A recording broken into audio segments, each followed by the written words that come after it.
Good morning, everybody. I was just going to open up and just share a few thoughts. First of all, I'm going to get rid of this thing. My sister sent this to me. This is my favorite AFC football team. My favorite NFC team has also lost 4 Super Bowls and won none. But the mask is guaranteed, I'm told. It comes with a lot of promise and then disappoints you in the end. Uh, Lifetime story for a great many of us. I want to share a couple of thoughts this morning about unusual regional varieties of beer that I've come across in some recent exploration. First of all, in a previous video, I was talking about what's called in some parts of the country vitamin R. This is from a beer called Rainier, which is named after the big mountain in Washington State. And it used to have a brewery in Seattle. And for many, many years, it was one of those things on the Seattle skyline that people appreciated. And then it was sold several times as far as the brewery goes. And it's not brewed in Seattle at all anymore, even though it is marketed primarily to people in the Northwest who remember it. It is not what you would call a high-end beer. It's often purchased to make beer can chicken. Yeah, that's pretty much the limit of what you can do with it. Not very strong when it comes to alcohol content.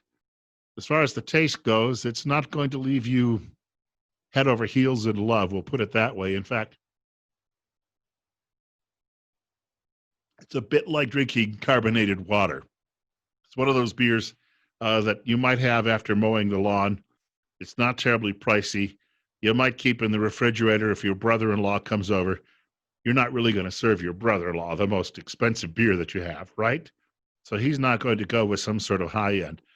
As I say, this is not the first time, though, that we've seen one of these regional breweries that people took pride in get sold, and then somebody else somewhere else takes over the brewing of the beer. And that happens. Rheingold, I think, is a beer that was popular in New York City in the 1950s. You see it in the background of a lot of these old pictures from the baseball stadiums back in New York at the time, back when the Dodgers and Giants were still playing there before they moved to the left coast. And so a few years ago, somebody started brewing Rheingold after buying the label, but they weren't brewing it in New York City. And the then mayor of New York, a guy by the name of Michael Bloomberg, complained that they should only be selling the beer in New York if it was brewed there.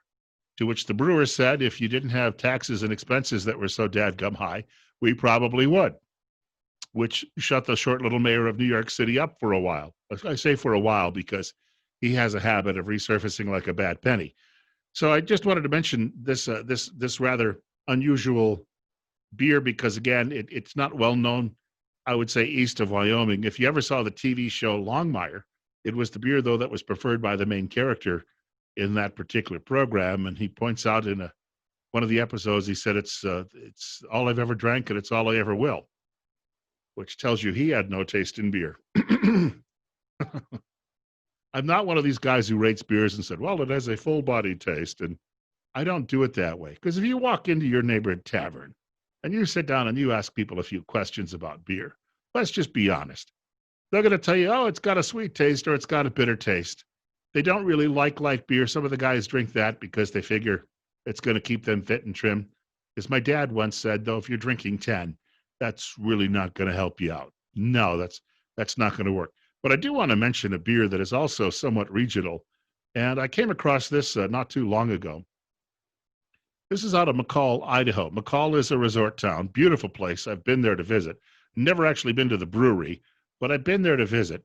And it's called Mackinac Red Amber Ale. Amber is not red, and if you pour it into a glass, it is not red. I should point that out. It is, though, actually a pretty good tasting beer. I would say that on a scale of 100, 0 to 100, it might be an 80. I would say anything that I would really put into the outstanding category is over 90. This is far better than average. I should point that out. I used to live on the East Coast, and I can remember I drank a beer called Yingling Lager, which wasn't very strong. It was about maybe a little over 4% alcohol by volume. Yingling would be a grown-up equivalent of drinking a Pepsi Cola or perhaps a Coca-Cola or even a Dr. Pepper, but not nearly as sweet as any of those, which would imply that Dr. Pepper is actually sweet, which it's not. But Yingling was a fine beer to drink if you came in from mowing the grass, and I would put Yingling in that category for price that you pay for it. probably a 75.